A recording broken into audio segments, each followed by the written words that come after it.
Assalamualaikum warahmatullahi wabarakatuh. Di sini kami akan menjelaskan tentang Customer Relationship Management. Pertama-tama, perkenalkan anggota kelompok kami, yaitu yang pertama ada Daona dengan NIM 71014196063. Yang kedua ada Zaza Zahira dengan NIM 71014191318. Yang ketiga ada Alhayu Fauzia dengan NIM 71014191326. Dan yang terakhir yaitu ada Daifa Ulul Majid dengan NIM 71014191327. Selanjutnya di sini saya akan menjelaskan tentang definisi CRM. CRM sendiri atau Customer Relationship Management dalam bahasa Indonesia dapat diartikan sebagai manajemen hubungan pelanggan, yaitu merupakan strategi pemasaran yang saat ini marak dilakukan oleh perusahaan-perusahaan yang menginginkan pelanggan atau konsumen mereka tetap membeli produk atau memakai jasa mereka. Dalam perkembangan CRM dapat didefinisikan sebagai berikut. Yang pertama, CRM adalah sebuah istilah industri TI untuk metodologi, strategi, perangkat lunak, dan atau aplikasi berbasis web yang mampu membantu sebuah perusahaan untuk mengelola hubungannya dengan para pelanggan. Yang kedua, CRM adalah usaha sebuah perusahaan untuk berkonsentrasi menjaga pelanggan dengan mengumpulkan segala bentuk interaksi pelanggan, baik itu lewat telepon, email, masukan di situs, atau hasil pembicaraan dengan staf, sales, dan marketing. Dan yang ketiga, CRM adalah sebuah strategi bisnis menyeluruh dalam suatu perusahaan yang memungkinkan perusahaan tersebut secara efektif bila mengelola hubungan dengan para pelanggan. Pentingnya dan pengguna CRM. Pentingnya CRM yaitu yang pertama, tingkat persaingan global antar perusahaan kian besar. Yang kedua, tren bisnis saat ini tujuan utamanya adalah untuk meningkatkan loyalitas pelanggan ke perusahaan. Dan yang ketiga, banyaknya konsumen yang menginginkan pelayanan purna jual.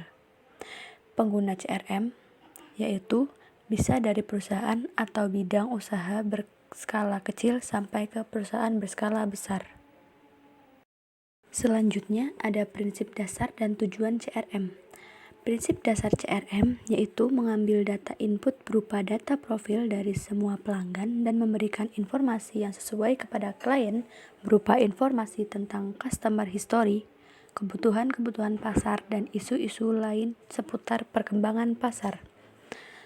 Lalu, tujuan penerapan CRM yaitu yang pertama, mengenali dan menganalisis relasi, yang kedua, mengenali dan menganalisis pasar, dan yang ketiga yaitu mengenali dan menganalisis produk keluaran. Hal-hal yang perlu diperhatikan dalam penerapan sistem CRM.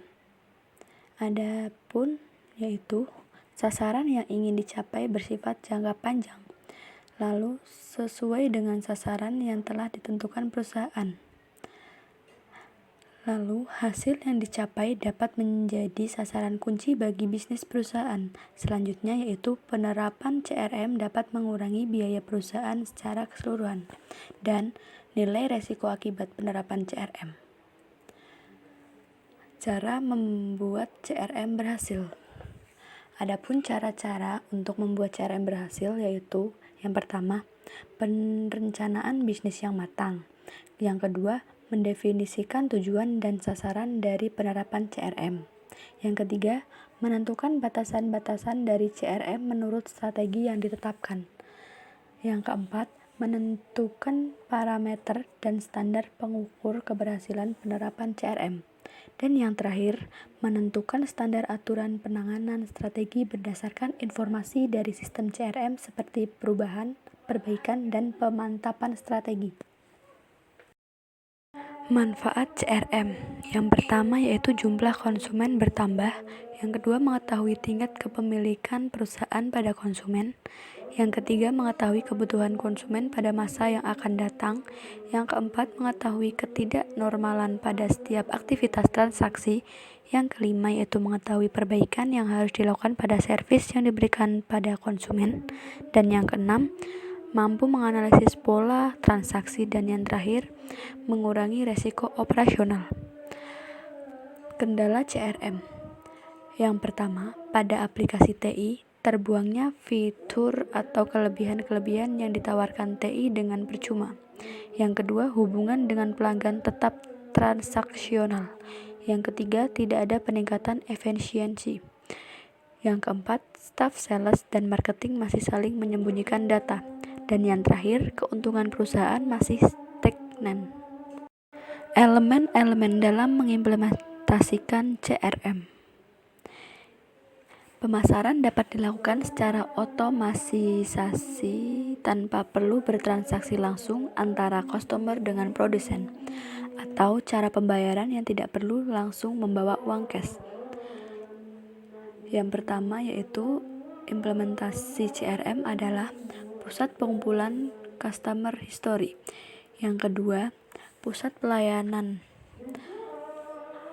Fungsinya antara lain untuk mengetahui kebiasaan konsumen, menerima keluhan dari para pelanggan sehingga data tersebut bisa digunakan untuk memperbaiki kualitas pelayanan dan produknya, serta mengumpulkan customer history.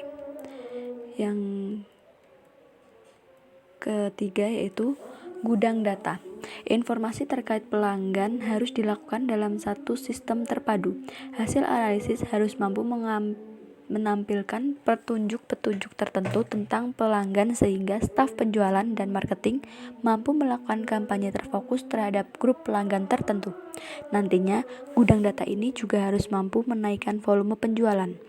Yang keempat yaitu pencarian data dan analisis proses secara online. Data yang telah terkumpul akan dipisah-pisahkan menurut kualifikasinya dan selanjutnya data akan disimpan dalam sistem yang bisa diakses secara online, sehingga bila sewaktu-waktu data tersebut diperlukan bisa dapat segera diperoleh. Dan yang terakhir yaitu pengambilan keputusan dan alat pelaporan. Jika sudah dilakukan hal-hal tersebut di atas, maka diharapkan proses pengambilan keputusan dapat dilakukan secara bijak karena perusahaan telah memiliki data yang cukup untuk menentukan langkah yang harus dilakukan oleh perusahaan selanjutnya. Misalnya, penjualan dengan sistem cross-selling dan hasil penjualannya dapat dilihat apakah sesuai dengan keinginan konsumen dan bisa menaikkan keuntungan perusahaan. Teknologi pendukung CRM. Terdapat 3 teknologi. Yang pertama, customer database atau informasi yang diperoleh dari konsumen baik berupa interaksi dengan perusahaan dan prospek kedepannya akan sangat berharga. Yang kedua, customer intelligence atau sebuah upaya untuk mengotak-kotakan customer sesuai dengan net dan kebutuhannya masing-masing. Dan yang terakhir yaitu customer capacity and competency development, yaitu tujuan utama dari teknologi pendukung ini adalah continuous improvement yang memungkinkan perusahaan berada sedikit lebih dekat dengan apa yang dimaui oleh konsumen. Yang terakhir, ada kegunaan database customer dalam CRM. Yang pertama, mendesain dan melaksanakan marketing champion untuk mengoptimalkan aktivitas marketing. Yang kedua, mendesain dan melaksanakan customer champion untuk spesifik seperti cross-selling, upselling, dan retensi.